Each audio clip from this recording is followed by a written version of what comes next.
Boa tarde. Nós iremos falar sobre transmissão de calor. O nosso grupo é Isabela Leocádio, Ana Lívia, Camila Vitória e José Rafael. Bom, o que é calor? Calor é a energia transmitida espontaneamente entre corpos que se encontram em diferentes temperaturas. Por tratar-se de uma forma de energia, o calor é expresso em joules. Entretanto, por razões históricas, é comum que utilizemos a caloria como unidade de medida alternativa para medidas de calor. Por exemplo, se dois corpos a diferentes temperaturas são colocados em contato direto, como mostra a figura, ocorrerá uma transferência de calor do corpo de temperatura mais elevada para o corpo de menor temperatura, até que haja equivalência de temperatura entre eles. Dizemos que o sistema tende a atingir o equilíbrio térmico. O calor é fenômeno transitório, que cessa quando não existe mais uma diferença de temperatura. Os diferentes processos de transferência de calor são referidos como mecanismos de transferência de calor. Condução térmica. O processo de condução térmica é caracterizado pela interação entre átomos de diferentes temperaturas. Quando aquecemos algum corpo, seus átomos passam a oscilar com maior amplitude. Esses átomos mais agitados transferem parte da sua energia cinética para os átomos vizinhos por colisões e vibrações. Dessa maneira, eles se desaceleram, enquanto os menos agitados ganham velocidade. Por meio desse mecanismo, o calor é gradualmente transferido das regiões de maior temperatura em direção às regiões de menor temperatura, até que todo o sistema encontre-se na mesma temperatura. Como podemos ver na imagem, a barra é o que vai ser o condutor térmico e a vela é a fonte de calor presente. A barra vai esquentando gradualmente conforme o fogo da vela vai esquentando a barra e os átomos vizinhos vão espalhando o calor por toda a barra de ferro até atingir o equilíbrio térmico. A condução térmica é um fenômeno que acontece em todas as substâncias, independente do seu estado físico, apesar de mais frequente em sólidos. Isso acontece porque no estado sólido, a posição fixa dos átomos favorece o intercâmbio de energia em razão da frequência em que ocorrem as colisões entre essas partículas. Condutividade térmica. Podemos verificar na tabela que as condutividades dos metais são bem maiores que as de outros materiais. Por isso, dizemos que os metais são bons condutores de calor, enquanto os materiais que têm pequenas condutividades são chamados isolantes, ou seja, são maus condutores de calor. Os materiais chamados de condutores são aqueles capazes de transferir calor com grande facilidade. Como já falei, os metais possuem a facilidade de conduzir o calor. Em nosso cotidiano, encontramos várias aplicações de condução térmica, tanto dos bons condutores quanto dos isolantes térmicos. As panelas são feitas de ferro, que é um material que absorve melhor o calor recebido pela chama do fogão.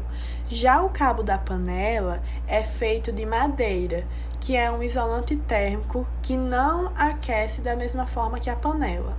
Outro exemplo também de isolante térmico são as caixas de isopor e os recipientes de plástico que são utilizados para conservar a temperatura dos alimentos.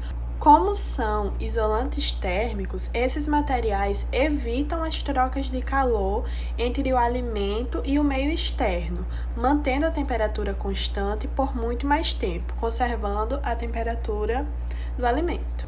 Agora, vamos assistir a um vídeo com um exemplo de condução térmica.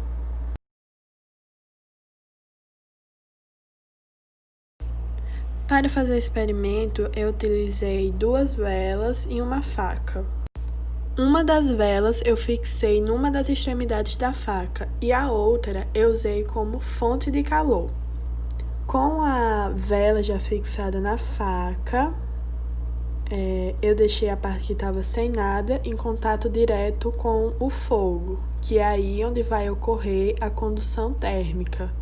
O fogo vai esquentar a faca, fazendo com que o calor se distribua uniformemente, e quando o calor se distribuir, vai atingir lá a parte que está com a vela fixada, a cera vai derreter e a vela vai cair.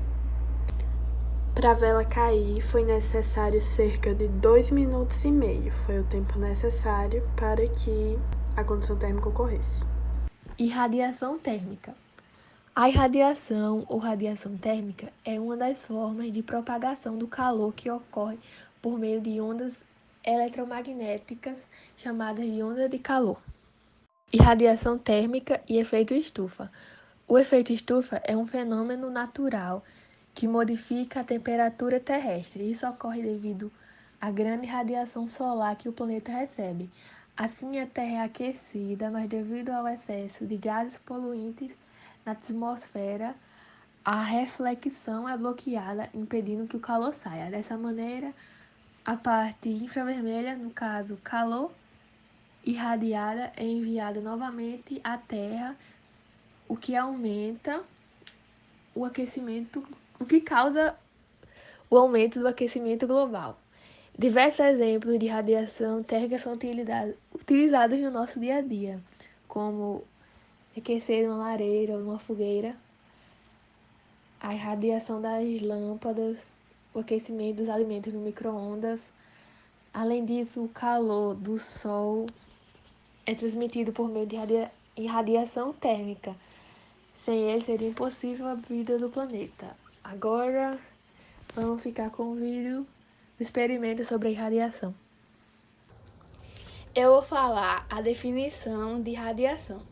Irradiação ou radiação é a radiação eletromagnética emitida por um corpo em qualquer temperatura, ou seja, um corpo pode absorver as ondas que se propagam pelo espaço em forma de energia eletromagnética, aumentando assim sua temperatura até atingir equilíbrio térmico.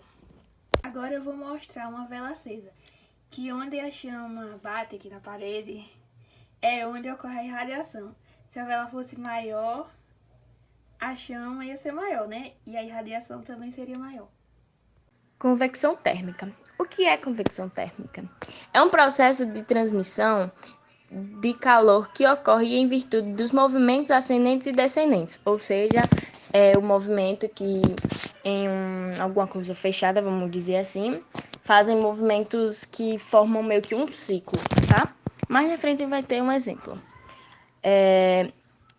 Ascendentes e descendentes de um fluido, que se encontra fora de equilíbrio térmico. Ou seja, esses movimentos são precisos para que haja uma harmonia térmica, tá? Quando um fluido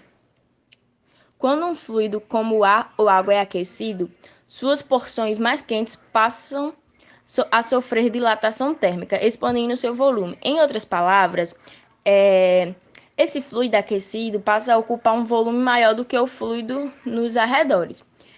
Quando botamos uma panela no fogo, a água quente, que tem menos densidade, ela sobe, formando bolhas. E a mais densa, que é a água fria, desce e fica embaixo, tá? Vai ter um exemplo lá na frente. Exemplos de convecção. Um exemplo de convecção térmica é quando aquecemos uma panela no fogão, como eu falei. Esse processo cria as correntes de convecção, onde a água que está próxima do fogo torna-se menos densa e sobe, como eu havia falado já no exemplo. Enquanto a que está fria, torna-se mais densa e desce. Como já sabemos o que é convecção, que tal a gente mostrar alguns exemplos para vocês? Um exemplo de convecção é o forno convectivo, que é aquele fogo elétrico que esquenta uma linha de ferro em cima tem uma grelha e assa frita o seu alimento ali. Nuvem convectiva, que é uma nuvem de gás, e o ar-condicionado e o aquecedor, como vimos aí na imagem ao lado. O ar frio desce e o ar quente sobe. Logo mais a gente vai assistir um vídeo de um exemplo disso, que vai passar agora para vocês. Boa tarde, meu nome é Rafael. Eu vou fazer uma experiência de convecção sobre calor. Então, para a experiência é necessário uma garrafa PET, não precisa ser dessa de água pequena, pode ser de água maior, só que tem que ter uma panela, por exemplo, para que o balão suba. Sim, uma bexiga. Pode ser normal mesmo, não precisa nada mais. O intuito é que a água quente faça com que o balão encha, de forma que aconteça que passe o calor para a bexiga e ela encha.